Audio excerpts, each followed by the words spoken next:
Welcome back. Thank you for staying with us. Monday, the 30th of November, marked a battle victory in the war against COVID-19. On Monday, the Ministry of Health received a batch of 112 negative COVID-19 test results.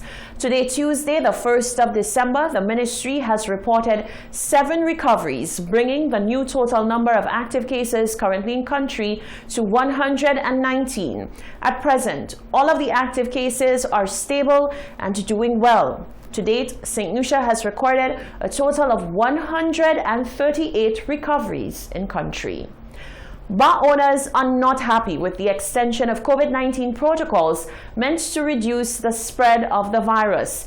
They say the measures, which reduce operating times for standalone bars to 4 p.m., will cripple their businesses. Nisha Charles reports. As cases of COVID-19 continue to rise on island, government has extended its restrictions on various social gatherings in an attempt to arrest the surge of COVID-19 cases. One of the areas of particular concern for officials has been the congregation of individuals as they patronize places which sell alcohol. The protocol states that there shall be no drinking on premises and that standalone bars must close by 4 p.m. In weeks prior, the police reported that there have been many violations of the said protocol, but bar owners have not taken too kindly to the extension, saying that their livelihoods have been deeply affected. During the day, they're making not a cent. Right in the afternoon time, people passing, they stop in and buy a drink, especially on Friday and Saturday. People just stop and buy a drink. They should have put that on 6 o'clock. You understand me? How am I going to pay my bill? I have electricity, I have cable, I have water, right? How am I going to pay my bill? I'm not making money to pay my bills. I have my rent to pay again. That's too much.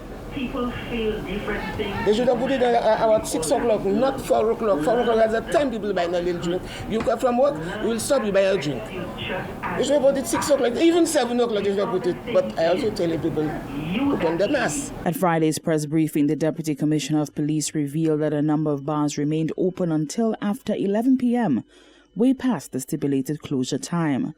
While bar owners say that they understand the need to discourage the congregation of people, their businesses will not survive. Because basically your sale starts about after 4, when people leave work and stuff like that. I understand the point that they're driving home, that, they're trying to not allow people to congregate, after work, so it could maybe slow down the spread of the COVID.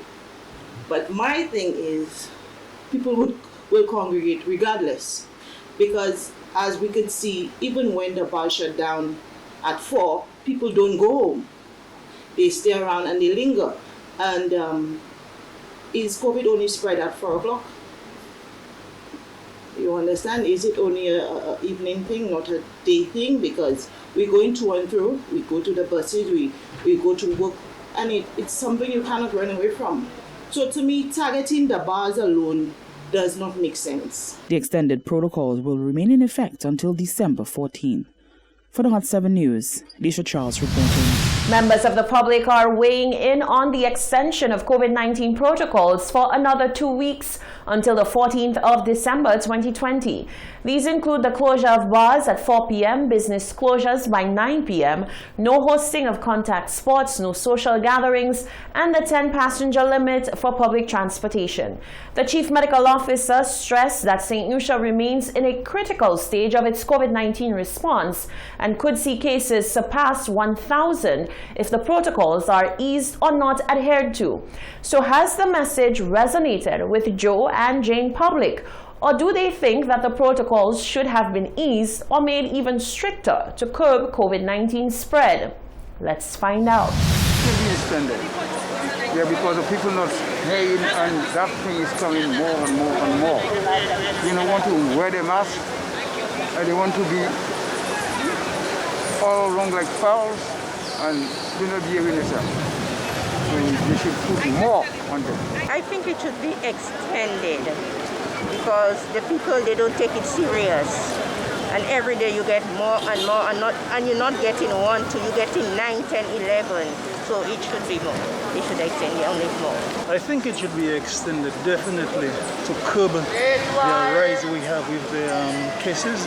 So yes, I think that it should be extended, definitely. personally, when I look at it, that I wouldn't say it don't make sense, but it is obstructing a lot of vibes in the community because people with the bars, the little business, they're depending on making a little change. Even people have a lot of responsibilities. They have bills to pay, and a lot of people have bills to pay, and they're just there, and they're in problem because the bills coming up, and current bills and water bills, and in fact light bills, and the children now, the food. Some people only have the time to go and buy groceries and stuff like that at the time they're closing down. So I don't think it should be lengthened. I just feel like it can, because everybody needs to learn how to stay inside. The reason that COVID is so high and the cases keep rising is because people don't want to stay inside. That's why. If you don't have anything important to come to go outside, you have to go. You want to penalize the bars. A fireman from Meko had the prison Meko fire station. I think somebody by Snapper or whatever, I'm not too sure. They closed on Snapper. So why is Marcy being closed? They say some group by Marcy had it, but they never say which one. That's bias, very biased. That's why I always say the commissioner, he knows that that's a bias. Only the rich people get in favors, but the poor people always stay poor. Bible say to you, a rich man will always be a rich man, and everybody knows that. They have bills to pay, and a lot of people have bills to pay, and they're just there, and they're in problem because the bills coming up, and current bills and water bills, and in fact light bills, and the children now, the food. Some people only have the time to go and buy groceries and stuff like that at the time they're closing down. So I don't think it should be lengthened. I don't think they should be closing down up to so early, because to me they should make it let the close down come like That's fine. No, it's my fault. 9, they should 10, 11, at least 11 o'clock. Despite lockdowns across Europe, there continues to be a demand for travel to St. Lucia. That's according to Tourism Minister Dominic Fede, who on Monday revealed new flights which will be added to St. Lucia's itinerary. Since the resumption of tourism activity, St. Lucia has seen 22,000 passengers arrive, with close to 10,000 arrivals in the month of November alone. We have had an announcement by American Airlines that they're instituting the second flight from Miami, their Miami hub to St. Lucia.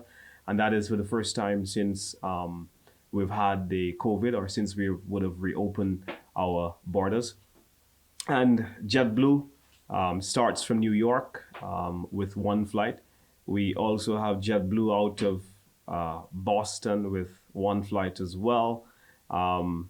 United Airlines out of New Jersey. We have Delta Airlines out of Atlanta with one flight, Air Canada as well. BA, British Airways, returns on the 10th of December, and that starts a daily service on the 12th of December, second flight on the 27th of December and the 3rd of January. So we're going to have two flights from Thomson Airlines resumes on the 3rd of December out of Gatwick, and there is the possibility of a new flight out of Manchester on the 5th of December. Minister Fede looks forward to the return of flights from the UK market. We see that while we were closed in November, we came in at about 10,000 in the month of November. So had we had the UK market firing on all four cylinders as it was in the month of October, we would have had significant performance in the month of November. We're now looking forward to December, where we can see some increased business. And I think that the indication of the flights that are coming from all of our various areas is very encouraging. So we have additional flights from Chicago and Boston at the end of December as well. And we have more than 10,000 individuals that have submitted pre-arrival forms in the month of November, most traveling within a 3 to 7 day period. So December is going to look pretty good. More and more hotels are opening, more and more hotels are recruiting, they're advertising positions to get employees back, and this is all good news for tourism. And we are looking forward to this and are very encouraged. The UK's current lockdown ends on the 2nd of December. French-based Air Antilles is repositioning itself to operate daily flights out of St. Lucia.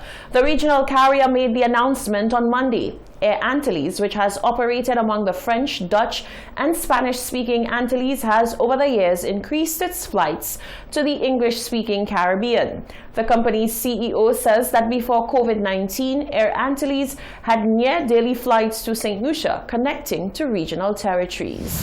Our objective is to develop air traffic passengers to and from St. Lucia on regional routes between the English, the French, the Dutch, and Spanish, and also on transatlantic route connecting European traffic via Guadeloupe and Martinique. And also later to have connectivity to hubs to connect with USA and Canada. We consider this is the main goal, so we will continue to develop our routes and connectivity.